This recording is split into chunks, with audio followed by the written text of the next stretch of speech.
She fell more than 10,000 feet out of the sky. No parachute. No helmet. No training. Just a 17-year-old girl still strapped into a row of airplane seat, dropping through a thunderstorm over the Amazon rainforest. Out of the 92 people on that plane, she would be the only one to survive. And that was just the beginning. Then she spent 11 days alone in one of the deadliest jungles on Earth, and walked out alive. So how does a teenager survive a fall like that? And then the Amazon? Stay with me till the end, because hidden inside her story are a few simple survival rules that might one day save your life if you're ever lost in the wild. This is the true story of Julianne Koepke, the girl who fell from the sky. It's December 24th, 1971. Lima's airport is packed. Everyone's trying to get home for Christmas. Among them is 17-year-old Julianne and her mother, Maria. Her parents are German zoologists. They run a tiny research station deep in the Peruvian Amazon. So Julianne has grown up between Lima and the jungle. Her father is already there, waiting. On Christmas Eve, she and her mother board Lança Flight 508 to join him. It's a short domestic flight. 92 people are on board. Maria is nervous. Lança has a bad safety record. One of its planes crashed the year before. But it's Christmas. Seats on other airlines are gone. They decide to fly anyway. At first, it feels like any normal flight. The city fades behind them. Hills give way to endless green. Then the plane heads into a storm. Halfway to their destination, the aircraft enters a massive thunderstorm. Clouds close in until they're just flying in gray. Rain slams against the windows. Lightning flashes blue-white through the cabin. Turbulence hits. Overhead bins pop open. Bags fall. People gasp and grab their armrests. Julianne grips her mother's hand. Someone says, "Hopefully this goes well." Her mother whispers, "This is the end, it's all over." A heartbeat later, something hits the plane. A blinding flash. A deafening bang. In one instant, there are seats and aisles. In the next, there is only chaos. Metal screams. The fuselage tears open. Panels rip away. Wind blasts through the cabin, ripping out debris and people. Lança Flight 508 breaks apart in midair, about 3,000 meters, 10,000 feet, above the jungle. The world disintegrates around her. And suddenly, Julianne is no longer inside a plane. She's in open air. She's still strapped into a 3-seat row. For a moment, she can't breathe. The pressure change has punched the air out of her lungs. The cluster of seats spins violently, tumbling end over end. Wind roars in her ears. Through gaps in the clouds, she sees it, the Amazon. Not individual trees. A single, endless rug of green, stretching in every direction. Her mind grabs at fragments, blue sky, green canopy, weightlessness, and then lets go. And then, impact. The seat smashes into the top of the canopy. Branches explode around her. Vines wrap. Leaves rip. She punches through one layer of forest, then another, then another. Each impact steals a little more of her speed. By the time she hits the jungle floor, the force of a 10,000-foot fall has been spread out over dozens of blows. Branches, vines, leaves, soil. Then everything goes black. Logically, that should have killed her. So why didn't it? We'll come back to that later, but first, she has to survive what comes next. When she opens her eyes again, it's morning. Christmas Day. She's lying on her back on the jungle floor, still buckled into the middle seat. The seats on either side of her are empty. Above her is a green ceiling, trunks, vines, tangled leaves. Sunlight leaks through in thin beams. She tries to sit up. White-hot pain shoots through her chest. Her collarbone is broken. One eye is swollen and bloodshot. She can barely see out of it. There's a deep gash on her arm. Her legs are scraped raw. One knee is badly hurt. Her glasses are gone. She has only one sandal. The forest is loud. Insects buzz. Birds scream. Frogs call. Leaves never stop rustling. She calls for her mother. Nothing. Again and again she yells, "Mama." The jungle answers with the same indifferent noise. Imagine this, you're 17, half blind, in pain, lying on the ground of a rainforest you can't even fully see, and the only person you love nearby is just gone. Shock makes everything feel unreal, like a dream. Julianne is not just any teenager. She's a zoologist's daughter. Most air crash victims in the Amazon have never seen a rainforest up close. Julianne grew up in one. At her parents' station, she learned what can kill you, what to avoid, and how rivers behave. She knows some plants are toxic, some animals are more dangerous than others, and that water is the jungle's highway. Right now, that knowledge is all she has. She forces herself to unbuckle the belt and stand. Her collarbone screams with every movement, but her legs hold. Her gear checklist is brutal: a thin summer dress, one sandal, and a small bag of sweets she finds nearby, probably from another passenger's bag. No knife. No lighter. No food. No map. No phone. Nothing. She searches around for wreckage or survivors. Just bits of metal, scraps of clothing, broken seat pieces. The canopy has swallowed almost everything. She stays near the crash site at first, calling out, listening. No voices. No engines. No rescue. Under this thick green ceiling, next to a few scraps of metal, she's invisible from the air. On what she thinks is the second or third day, reality hits her. No one is coming for her here.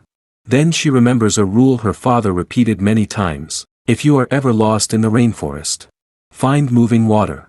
Follow it downstream. It will eventually lead you to people. That one idea is about to guide every step she takes. She starts searching for a stream. The ground is a tangle of roots, thorns, and fallen logs. Every step sends pain through her shoulder and injured knee. Mosquitoes and flies swarm her, especially around her wounds. After a while, she hears it, the faint sound of running water. She follows the sound to a narrow creek, just a small flow over rocks. This is it. Instead of forcing her way through unknown plants where snakes might be hiding, she decides to follow the water. She often walks right in the stream, or just along its banks. It's slow, it's slippery, but it's safer. Her only food is the few sweets she found.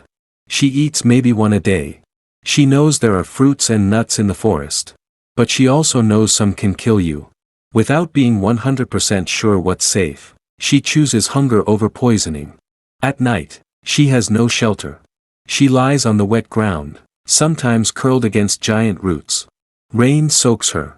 Insects crawl over her skin. Sleep comes in short, broken bursts. Then she gets up and walks again. As she moves downstream, the forest shows its true nature. She sees caimans, small crocodiles, on the banks. She knows they rarely attack humans, so she just stays calm and keeps her distance. Monkeys shout at her from the canopy. Bright birds flash like living arrows between branches. Fish dart in the stream at her feet. The jungle doesn't hunt her. But it doesn't help her either. Her wounds get worse. The deep cut on her arm becomes a breeding ground for maggots. Flies have laid eggs in the wet flesh. Now white larvae writhe inside the wound, eating dead tissue. It looks like pure horror. But in a strange way, it may be stopping a worse infection. Maggots eat dead flesh first. Her vision is still bad. No glasses, one eye half blind from internal bleeding. Every root, every rock is a new chance to fall and break something badly. And then, she finds a reminder of what really happened in the sky. As she follows the creek, she comes across a row of seats slammed upright into the earth. Passengers are still strapped in. They're upside down. Their heads are buried in the ground. The bodies are already decomposing, covered in insects. On one of the feet, she recognizes a shoe. Her mother's shoe. The face is gone. Her mind just shuts down. She doesn't cry. She doesn't scream. She turns away and walks back to the water. The only thing she can do now is keep moving downstream. She makes a strange choice with her feet. She keeps one sandal on and leaves the other foot bare. It sounds wrong, but there's logic in it. With the bare foot, she can feel the ground, branches, holes, or the cool, smooth shape of a snake before she puts full weight on it. With the sandal, she can step on thorns and sharp rocks with some protection. It's awkward, it's slow. But in a place where one bad injury can mean death, every tiny advantage matters. Her days become a brutal pattern. Wake up, stiff and bitten. Move downstream until she's exhausted. Drink from the river. At night, collapse where she is. Outside, search teams have already found the main crash site on a mountain slope. They see wreckage. They see bodies. No movement. 92 people were on Lanza Flight 508. Everyone is presumed dead. Everyone, except the girl the jungle still hasn't finished with. Days pass. 5, 6, 7, 8, 9. The little creek grows into a larger stream. The stream swells into a small river. The current strengthens. Sometimes she has to swim or cling to roots so she isn't swept away. Then, small hints that she's no longer in untouched jungle. A log that looks like it's been cut with a saw. A faint path through the undergrowth. A piece of plastic on the bank. For the first time, she's sure, people have been here. Late on what will later be counted as her 10th or 11th day, she turns a bend in the river and freezes. There, pulled up on the bank, is a boat. A dugout canoe with an outboard motor. Next to it, a small shelter on stilts. After 11 days of nothing but green and water and pain, a human-made object looks almost unreal. She drags herself up to the hut. No one is there. Tools lie scattered. Fuel cans. Signs of life, but no people right now. Her body finally gives up. She drinks from the river, crawls into the shelter, and collapses on the floor. When the men who own the hut return, they don't just find their gear. They find her. And the first humans she meets after 11 days alone in the jungle do not look happy to see her. 3 Peruvian men, lumber workers and fishermen, arrive at their hut and see something they've never seen before. A filthy, half-blind teenage girl. Light hair matted with blood and dirt. Skin covered in bites and scratches. In a torn dress. Barefoot. Barely conscious. At first, they're wary. Deep in the Amazon, strangers can be dangerous. Some people also fear spirits and bad omens in the forest. But then Julianne speaks.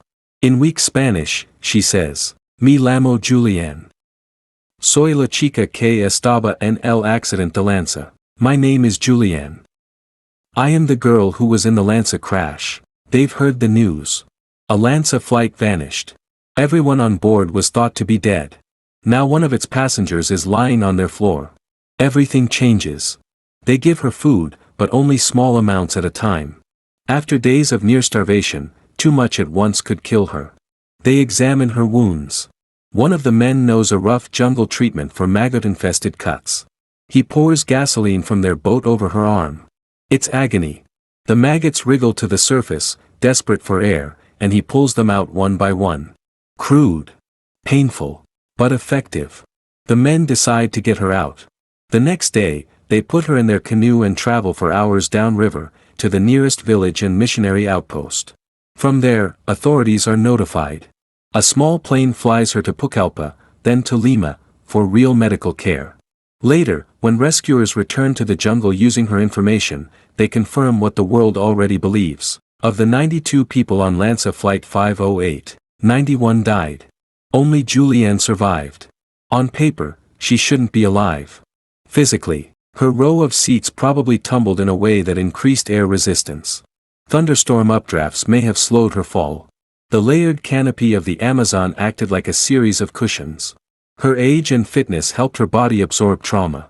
But surviving the fall was only half the story.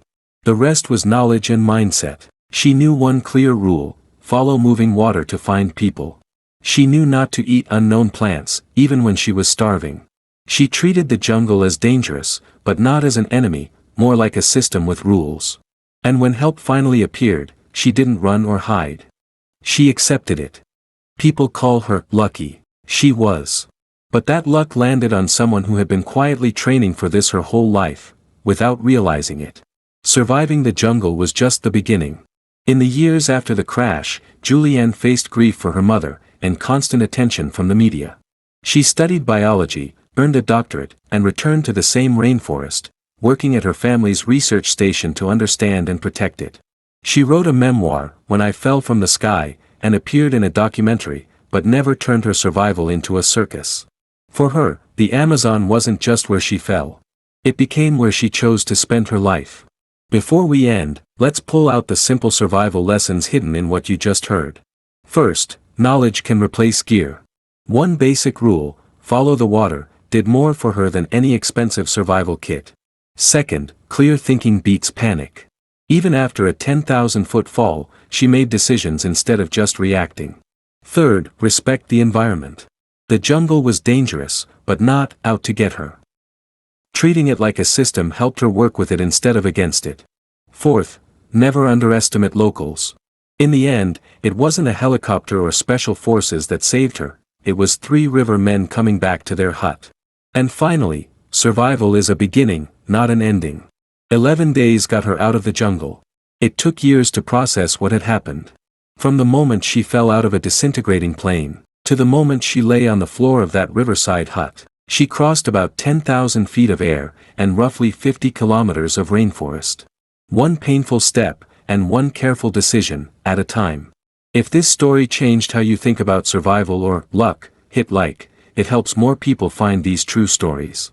And if you want more real-life crashes, shipwrecks, lost-in wild stories and the razor-thin line between life and death, subscribe. There are many more journeys like this still waiting to be told.